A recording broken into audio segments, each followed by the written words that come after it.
वो रतन नगर नाम का एक गांव था। उस गांव में टुनी नाम की एक धनवान चिड़िया रहा करती थी। उसका पति ब्रूसली चील बहुत बड़ा व्यापारी था। उनके पास करोड़ों की जायदाद थी, जिसका टुनी को बहुत घमंड था।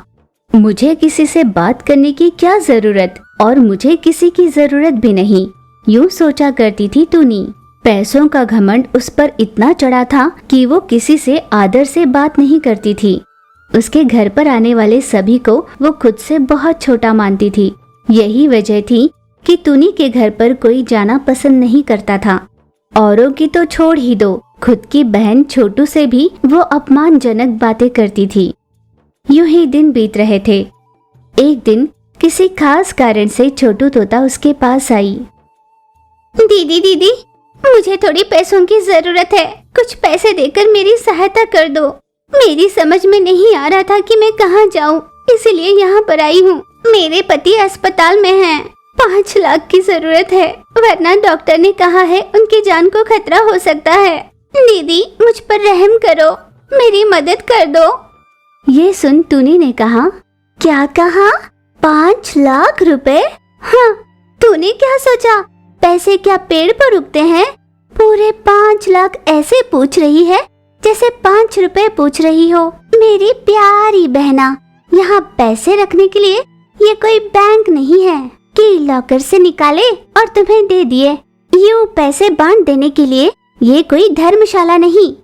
उस पर छोटू तोता ने कहा, दीदी ऐसा मत करो दीदी, सिवाय तुम्हारे मेरी सहायता कौन करेगा? दीदी मेरी मदद कर दो, मैं तुम्हारे हाथ जोड़ती हूँ, पैर पड़ती हूँ दीदी। यूं गिड़गिड़ा कर उसे विनती करने लगी। इस पर टुनी चिड़िया ने कहा, हे, मैंने कहा ना तुझसे कि मेरे पास पैसे नहीं, क्यों मुझे सता रही है? चुपचाप यहाँ से चली जाओ, मुझे गुस्सा मत दिलाओ। छोटू बार बार विनती कर रही थी, सिवाय तुम्हारे मेरा कौन है दीदी? मैं तुम्हारे पैर पड़ती हूँ दीदी, मेरी मदद कर दो दीदी, मेरी मदद कर दो। यूं गिड़गिड़ा कर रोने लगी, पर टुनी पर इसका कोई असर नहीं हुआ। वो टस से मस नहीं हुई। छोटू निराश होकर तुरंत अस्पताल के लिए निकली, पर तब तक बहुत देर हो चुकी थी। उसके पति चल बसे थे। डॉक्टर लूसी कबूतर ने कहा, मैं आपको कब से कह रही थी कि ऑपरेशन के लिए पैसे जमा कर दीजिए, देरी नहीं कर सकते। आपने इसे गंभीरता से नहीं लिया और इसी वजह से अपने पति को खो चुकी हो। डॉक्टर से ये बात जानकर जैसे छोटू तोता की दुनिया ही उजड़ गई थी। हे भगवान, अब मैं क्या करूं? मैं किसके लिए जीऊं? वो बहुत रोने लगी। समय बीता, उसकी समझ में नहीं आ रहा था कि वो क्या करे। वो मछलियाँ बेचने लगी। मछलियाँ ले लो, मछलियाँ, ताजा ताजा मछलियाँ। मछलियाँ बेचकर आए कुछ चंद पैसों में ही वो अपनी बेटी की परवरिश कर रही थी। एक दिन टुनी ने उसे देख लिया। आखिरकार तुम्हें अब मछलियाँ बेचकर अपना गुजारा करना पड़ रहा है, यूं उसे अपमानित कर कहने लगी। छोटू ने उसका कोई जवाब नहीं दिया। कुछ दिनों बाद उस गांव में बहुत तेज बारिश हुई। बारिश की तेजी इतनी ज्यादा थी कि वो बाढ़ में बदल गई। जगह जगह से सभी पानी में डूबकर बहते जा रहे थे। टुनी का बड़ा सा बंगला बिखर कर टूट गया और वो पानी के साथ बह चुका था। टुनी अकेली पड़ गई थी। उसकी सहायता के लिए कोई नहीं था। वो एक पेड़ की डाली पर फंसी हुई थी। कुछ समय बाद उसने देखा एक नाव में कुछ पक्षियां कहीं जा रही थी। मुझे बचाओ, मुझे बचाओ, मैं यहाँ हूँ, मुझे बचा लो। यूं मदद की गुहार लगाने लगी। उन पक्षियों ने टुनी को देखा। तुम्हें तो कभी किसी की सहायता की जरूरत नहीं पड़ती ना, अब भला हमारी जरूरत कैसे पड़ी? तब तो हमारा खूब अपमान किया करती थी ना, अब तुम्हारी अकल ठिकाने आएगी। उसकी सहायता किए बिना ही सभी वहां से चले गए। हे भगवान, यूं सभी मुझे छोड़कर चले जा रहे हैं। कोई तो मेरी मदद कर दो, कोई मेरी मदद कर दो। यूं जोर जोर से वो रोने लगी। रात किसी तरह कट गई। अगले दिन बारिश रुक चुकी थी। तभी छोटू तोता अपनी बेटी के साथ एक लकड़ी के लट्ठे पर तैरती हुई उस ओर आ रही थी। तभी उसकी नजर निस्सहाय बैठी अपनी दीदी पर पड़ी। वो तुरंत अपनी दीदी के पास गई। दीदी, अपना हाथ दे दो, आओ यहाँ पर, आ जाओ दीदी। टुनी ये देखकर बहुत शर्मिंदा हुई। अपनी बहन की सहायता लेकर वो लकड़ी के लट्ठे पर बैठ गई। टुनी चिड़िया एकदम खामोश थी, चुपचाप खड़ी थी।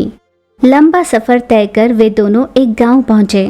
वहां कई पक्षियां छोटी छोटी झोपड़ियां बनाकर रहने लगे थे।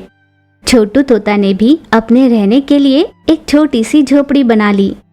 झोपड़ी बनाने के बाद उसने अपनी दीदी से कहा, कुछ दिनों तक तुम्हें तकलीफ को सहना पड़ेगा। जैसे ही मौसम ठीक हो जाए हम अपने गांव वापस चले जाएंगे। तब तक तुम्हें यही रहने की कोशिश करनी पड़ेगी। छोटू, मैंने तुम्हारे साथ कितना बुरा बर्ताव किया और आज परिस्थितियां बदल गई है। मुझे तुमसे रोटी लेनी पड़ रही है। मैं इतने समय से पैसों के नशे में डूबी हुई थी। तुम्हारे पति जिंदगी और मौत के बीच झूल रहे थे, फिर भी मैंने तुम्हारी मदद नहीं की। इन सब का मुझे बहुत पश्चाताप हो रहा है। मैंने इतना कुछ गलत किया। कहीं न कहीं तुम्हारे पति के मरने के पीछे मेरा ही हाथ है। फिर भी तुमने ये सारी बातें दिल में नहीं रखी और मेरी मदद कर मेरी जिंदगी बचाई है तुमने।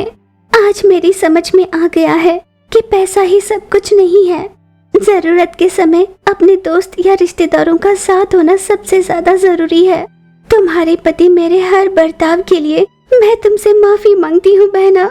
यो छोटू से हाथ जोड़कर माफी मांगने लगी। छोटू ने उसे रोकते हुए कहा, कोई बात नहीं दीदी, जो खो चुका उसे हम वापस तो नहीं ला सकते ना। उस दिन से दोनों बहनें वहीं पर रहने लगी। टुनी अब पूरी तरह से बदल चुकी थी। वो अपने बंगले में ना जाकर अपनी बहन छोटू के साथ रहती हुई मजदूरी कर अपनी जिंदगी बिता रही थी। डोरा चिड़िया मजदूरी करती हुई ईंटों को ढो रही थी। इतने में झूले में झूल रही उसकी नन्ही सी बेटी रो रही थी। डोरा तुरंत उसके पास गई। चुप हो जा मेरी बिटिया, यूं उसे सुलाने की कोशिश कर रही थी। इतने में ईंटों को ढोती हुई उसकी बड़ी बेटी आ रही थी, पर सर चकरा कर वो नीचे गिर पड़ी। तुम्हें कुछ हुआ तो नहीं? माँ ने अपनी बेटी को हाथ देकर उठाया। ईंटों के टूट जाने की वजह से मालकिन मही चील आकर बोली, मैंने आपसे कितनी बार कहा कि छोटे बच्चों को काम पर मत ले आया करो। आप तो पैसों का सोचकर अपने बच्चों को ले आते हो, पर इस तरह जब नुकसान हो जाता है तो उसकी भरपाई भला कौन करेगा? गुस्से से डांटकर मही वहाँ से चली गई। माँ, भला क्यों सभी हमें यूं डांटते हैं? क्या हमें काम पर नहीं आना चाहिए? दरअसल छोटे बच्चों को काम पर ले आना सही नहीं है ना, इसलिए वे हमें यूं डांटते हैं, पर हमारी मजबूरी वो नहीं जानते ना। इस पर बेटी ने कहा, हम चाहे जितनी भी मेहनत कर ले, हमारा गुजारा हो ही नहीं पाता। घर का राशन, किराया, इन सब में पैसे खत्म हो जाते हैं। माँ, क्या हम इस काम के अलावा कोई और काम कर सकते हैं? जब और कोई काम मिलेगा तब वहाँ कर लेंगे, पर फिलहाल तो अपने पास ये वाला काम है ना, हम यही करते हैं। तुम ज्यादा भार नहीं उठा पा रही हो ना, तुम अपनी बहन के पास जाकर उसका ध्यान रखो। ये कहकर डोरा ने बेटी को छोटी बेटी के पास भेज दिया। डोरा ने अपना काम पूरा किया। डोरा, ये ले लो, मैंने बाकियों को दिहाड़ी दे दी है, ये तुम्हारे हिस्से की है। तुम्हारी बेटी के मिला कर दिए हैं, पर हाँ, कल से अपनी बेटी को काम पर मत ले आना। ये मत सोचना कि मैंने आज पैसे दिए हैं तो कल भी दूंगी। उसके पूरे काम ना करने पर भी मैंने पैसे दिए। डोरा ने बहुत दुखी होकर कहा, अगर मेरे पति जिंदा होते तो हम भी इतने मजबूर नहीं होते मालकिन। ये तो हमारी बदकिस्मती है। डोरा ने हाथ जोड़कर अपनी दोनों बेटियों को साथ लिए अपने घर पहुंची। घर पहुंचने के बाद जितना कुछ उनके पास बचा हुआ था वो खाकर तीनों सो गए। इस तरह माँ बेटी काम की तलाश में निकलते और जहाँ भी काम मिलता उसे कर अपना जैसे तैसे गुजारा कर रहे थे। यूं एक दिन लूसी कबूतर डोरा के पास आई और उससे कहा, हम एक अनाथ आश्रम चलाते हैं, गरीब अनाथ बच्चों की सेवा करते हैं। अगर आपसे कुछ बन पाए तो हमारी मदद कर दीजिए। मुझे माफ कर दीजिए, हम बहुत गरीब परिवार से हैं, हम किसी और की सहायता करने के समक्ष नहीं हैं। लूसी कबूतर ने कहा कि कोई बात नहीं। इतने में डोरा की बेटी वहाँ पर आई।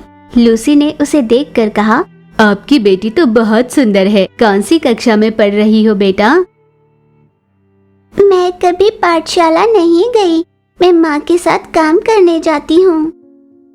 आप अपनी बेटी को स्कूल न भेजकर काम पर क्यों ले जाती हैं? आप जानती भी है ये गुनाह है। ये सुनकर डोरा रोने लगी। मैं और कर भी क्या सकती हूँ? मेरे पास और कोई चारा भी तो नहीं। यूं रोते हुए डोरा ने कहा, अरे अरे, आप चिंता मत कीजिए। मैं आपकी बेटी को हमारे आश्रम में ले जाऊंगी और हम उसे पढ़ाएंगे भी। आप जब चाहे तब अपनी बेटी से मिलने भी आ सकती हैं। लूसी से ये बात जानकर डोरा चिड़िया को पहले थोड़ा दुख हुआ। वैसे अपनी बेटी को खुद से दूर करना मेरे लिए इतना आसान तो नहीं है, पर मेरी बेटी को भर पेट खाना मिले ये भी उतना ही जरूरी है। वो पढ़ लिख कर जिंदगी में कुछ बन जाए, ये बहुत ज्यादा जरूरी है। अगर आप इतना कर पाई तो इससे बड़ी खुशी की बात नहीं होगी। बेटा, तुम आंटी के साथ चली जाओगी ना? वहाँ तुम्हें भरपेट खाना मिलेगा, तुम्हें पढ़ाएंगे भी, तुम्हें अच्छे कपड़े भी देंगे। इस पर उसकी बेटी ने कहा, माँ, मैं वहाँ पर 3 समय भरपेट खाना खाऊंगी, अच्छे कपड़े पहनूंगी और तुम यहाँ अकेली मजदूरी कर तकलीफ झेलोगी। मैं वहाँ खुश रहूँ और तुम यहाँ तकलीफों का सामना करो। ये मुझसे नहीं होगा माँ, इसीलिए मैं साफ साफ कह देती हूँ, मुझे तुम्हें छोड़कर कहीं नहीं जाना। बेटी का अपने लिए इतना प्यार देखकर डोरा की आंखें भर आई। इतनी छोटी उम्र में भी तुम कितनी बड़ी बड़ी बातें सीख गई हो बेटा। पर मैं भी तुम्हारे भविष्य की सोच कर कह रही हूँ, तुम्हें वहाँ जाना चाहिए। अपनी बेटी को समझा बुझाकर उसने लूसी के साथ उसे भेज दिया। लूसी उसे अपने साथ ले गई। आश्रम में उसे भर पेट खाना मिलने लगा और वो मन लगाकर पढ़ाई करने लगी। दूसरी ओर डोरा अपनी बेटी की देखभाल करते हुए काम कर रही थी। डोरा की बड़ी बेटी मन लगाकर पढ़ाई किया करती थी, जिसके बदले में उसे स्कॉलरशिप भी मिलती थी। जब भी डोरा की बेटी को छुट्टियां मिलती थी, वो अपनी माँ से मिलकर उसे पैसे दिया करती थी। बेटा, कुछ हद तक अपनी तकलीफें दूर हुई हैं। सोच रही हूँ कोई व्यापार शुरू कर दूं, जिससे हालात और भी अच्छे हो जाएंगे। माँ, मैंने भी कुछ ऐसा ही सोचा था, इसीलिए जब भी मुझे खाली समय मिलता है मैं छोटे मोटे काम कर लेती हूँ। उनसे जो भी कमाई होती है उन्हें मैं इकट्ठा कर रही हूँ, वो भी मैं तुम्हें दूंगी माँ। बेटा, तुम इतनी छोटी उम्र में इतनी मेहनत क्यों कर रही हो? माँ ने उसे प्यार से गले लगाया।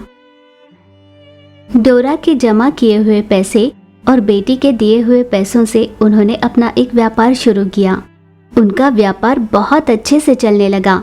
इस नए व्यापार की वजह से उनके हालातों में बहुत अच्छे सुधार आए। डोरा की बेटी खूब मन लगाकर आगे की पढ़ाई करने लगी। अब डोरा की जिंदगी से सारी परेशानियां दूर हो चुकी थी।